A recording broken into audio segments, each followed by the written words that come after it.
Самиот осврт за, веќе може да кажем, изминатата производна 2017 година, што се однесува до земјоделието и до земјоделските производители, можеме да кажеме дека помина уште една тешка година за нашиот земјоделски производител.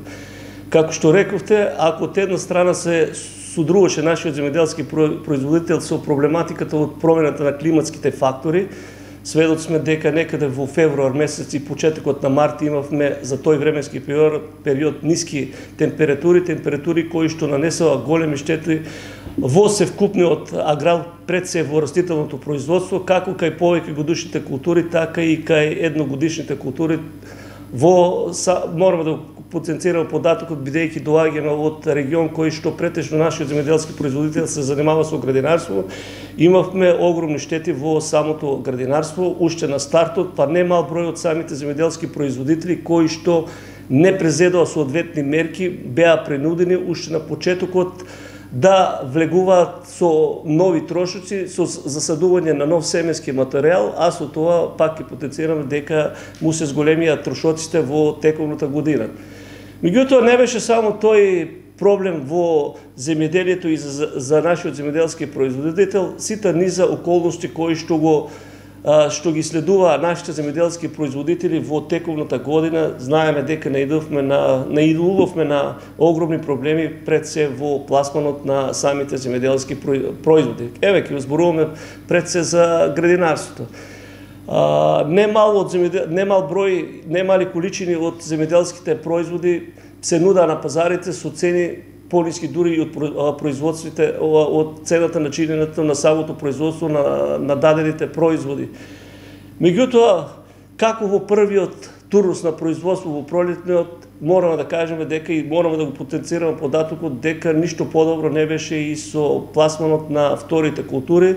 Кога зборуваме пласманот, мислам дека мораме да го потенцираме на податокот, пак ќе кажеме, на цените по кои беа пласирани нашите земјоделски производи. Така да, со еден збор, ако земаме, мораме да го потенцираме податокот дека неминовно е веќе во иднина. Еве, мораме да го потенцираме податокот. Имавме нова влада, сега ако дојде некаде мај месец, мислам дека беше, во екот на производството, ако наоѓаше ова влада оправданост дека во екот на производството стапија на сила, мораме да кажеме дека веќе за следната година мора да се прави некоја стратегија за севкупното земјоделие, бидејќи знаеме дека нашиот земјоделски производител барем 20 години од кога се осамостоивме, знаеме дека во земјоделието ги имаме најголемите проблеми и од едно типично аграрна земјоделска држава веќе станавме и лека по лека статистиката вели дека се поголем е бројот на увезени на земјоделски производи надвор од државата. Кога зборувам дека имавме проблеми, мораме да го покажеме податокот. Една од вината за ниските продажни цени на нашите земјоделски производи беше и неконтролираниот увоз на земјоделски производи пред се од Албанија и од Турција. Мислам дека е неминовно, ако една влада пред се во секторот за земјоделие има некоја правилна стратегија, точно е дека изговорот ќе биде дека сме членка на 100 светска трговска организација која што не дозволува забрана на увоз на земјоделски производи. Мислам дека мора да се најде некој временски тесец баш во екот на најголемите количини кои стигнуваат на пазарот од нашиот земјоделски производител, барем во тој временски период да дојде до забрана или до ограничување на некои енормно мали количини на увоз.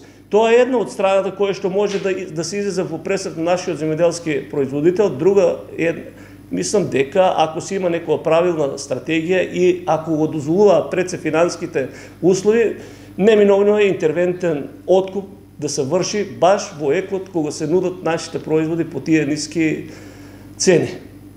Меѓутоа мораме да кажеме дека ако од една страна ова влада беше на сила стапи во екот на баш веќе во пласманот на производот, меѓутоа не за фалба, мораме да потенцираме дека смогна сили колку толку за тој временски период да ги барем најголемиот процент од субвенциите ги даде на нашиот земјоделски производител.